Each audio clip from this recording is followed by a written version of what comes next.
ಸಿದ್ದೇಗೌಡ ಅಂತೇಳಿ ನಮ್ಮ FF ಲೇಔಟ್ನಲ್ಲಿರ್ತಕ್ಕಂಥ Vidyaganapati temple ಟ್ರಸ್ಟ್ನ ಅಲ್ಲಿ ಅಧ್ಯಕ್ಷ.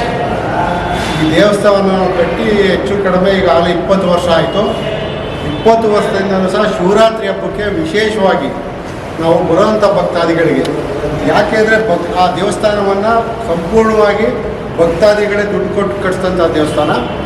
ವಿಶೇಷವಾಗಿ ನಾವು ಶಿವರಾತ್ರಿ ಹಬ್ಬದಲ್ಲಿ ಬರುವಂಥ ಭಕ್ತಾದಿಗಳಿಗೆ ಲಾಡು ಪ್ರಸಾದವನ್ನು ಉಚಿತವಾಗಿ ವಿತರಿಸ್ತೀವಿ. ಅದು ತುಂಬ ಇಂಪಾರ್ಟೆಂಟ್ ಇರ್ತಕ್ಕಂಥ 1 kg ಇರುವಂಥ ಲಾಡು ಅದೊಂದಷ್ಟಿದೆ. ಇದು 1 kg ಇರುವಂಥ ಲಾಡು ವಿಶೇಷವಾಗಿ VIP ಗಳಿಗೆ. ಮಾಮೂಲಿ ಅರ್ಚನೆ ಮತ್ತೊಂದು ಈ ಥರ ಮಾಡೋದು ಇದು 1200 ಲಾಡಿದೆ. ಈ ಸಣ್ಣ ಲಾಡು ಬರುವಂಥ ಪ್ರತಿಯೊಬ್ಬರಿಗೂ ಒಂದು 10,000 ಲಾಡು ಮಾಡಿಸಿದ್ದೀವಿ. ಇದು ಪ್ರತಿ ವರ್ಷ ನಿರಂತರವಾಗಿ ನಡೆಯುವಂಥ ಒಂದು ಸೇವೆ. ಬುಧವಾರ ಮಹಾಶಿವರಾತ್ರಿ ಇರೋದ್ರಿಂದ ವಿಶೇಷ ಪೂಜೆ ನಮ್ಮ ದೇವಸ್ಥಾನದಲ್ಲಿ ಇರೋದ್ರಿಂದ ಬರುವಂಥ ಎಲ್ರಿಗೂ ವಿತರಿಸಲಿಕ್ಕೆ ಇದು ನಾವು 20 ವರ್ಷದಿಂದ ಮಾಡ್ಕೊಬರ್ತಾ ಇದ್ದೀವಿ. ಸರ್, ಎಷ್ಟು ಲಾಡನ್ನ ತಯಾರು ಮಾಡಿದ್ರಿ, ಎಷ್ಟು ದಿವಸ ತಯಾರು ಮಾಡಿಸ್ತೀರಿ ಅಂತ? ಅದು ಸಣ್ಣ ಲಾಡು ಬಂದು ಅದು ಈಗಾಗಲೇ ಒಂದು 8,000 - 9,000 ತಯಾರಾಗಿದೆ. ಈ ಲಾಡು 1,200 ತಯಾರಾಗಿದೆ.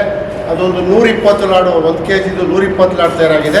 ಮತ್ತು ನಾಳೆ ಬೆಳಗ್ಗೆನೂ ಸಹ ಇದು ಬೂಂದಿ ಇನ್ನೊಂದಷ್ಟು ಲಾಡು ತಯಾರು ಮಾಡುವಂಥದ್ದು ನಾಳೆ ಬೆಳಿಗ್ಗೆ ಕಾರ್ಯಕ್ರಮ ಇದೆ. ವಾರ್ಡ್ನ ಎಲ್ಲ ದೇವರುಗಳು ಕೊಡ್ತೀರಾ ಮತ್ತು ಯಾವ ದೇವರುಗಳು ಕೊಡ್ತಾ ಇದ್ದೀನಿ? ವಾರ್ಡ್ನಲ್ಲಿ ಒಂದು 3 ದೇವಸ್ಥಾನಗಳಿಗೆ ಬೂಂದಿ ಪ್ರಸಾದವನ್ನು ನಾನೇ ಕಳಿಸ್ತೀನಿ. ಇಲ್ಲಿಲ್ಲ ನಮ್ಮ ಇಲ್ಲಿ ಇರ್ತಕ್ಕಂಥ ಈಶ್ವರ ಟೆಂಪಲ್ಗೆ ಲಾಡು ಪ್ರಸಾದನ ನಾವು ಕೊಡ್ತೀವಿ. ಬೂಂದಿಯಲ್ಲಿ ಬೇರೆ ಬೇರೆ ಇರ್ತಕ್ಕಂಥ ನನ್ನ ವಾರ್ಡ್ನಲ್ಲಿ ನಮ್ಮ ಕೆಪ್ಪೇಗೌಡಲ್ಲಿ ಈಶ್ವರ ದೇವಸ್ಥಾನ ಒಂದಿದೆ. ಕೃಷ್ಣಾಭವನ ಹತ್ರ ಇರ್ತಕ್ಕಂಥ ಅಲ್ಲೂ ಒಂದು ಈಶ್ವರ ದೇವಸ್ಥಾನ, ಅಲ್ಲಿಗೆ ಅನ್ನ ಪ್ರಸಾದಕ್ಕೆ ಬೂಂದಿ ಕಳಿಸ್ತಾ ಇದ್ದೀನಿ. ನಾವೇ ಊರಿನಲ್ಲಿ ಒಂದು ಈಶ್ವರ ದೇವಸ್ಥಾನ ನನ್ನ ಹುಟ್ಟೂರಾದ ಬೆಂಗಳೂರಲ್ಲಿ ಅಲ್ಲಿ ನಾವು ದೇವಸ್ಥಾನ ಇದೆ, ಅಲ್ಲಿಗೂ ಸಹ ಅನ್ನ ಪ್ರಸಾದ ಜೊತೆಗೆ ಬೂಂದಿನ ಕಳಿಸ್ತಾ ಇದ್ದೀನಿ. 3-4 ದೇವಸ್ಥಾನಕ್ಕೆ ಪ್ರಸಾದವನ್ನು ವಿತರಣೆ ಮಾಡ್ತೀವಿ. ಮಹಾಶಿವರಾತ್ರಿ ಶಿವನ ಆರಾಧ್ಯ ಭಕ್ತರು ನಾವೆಲ್ಲ.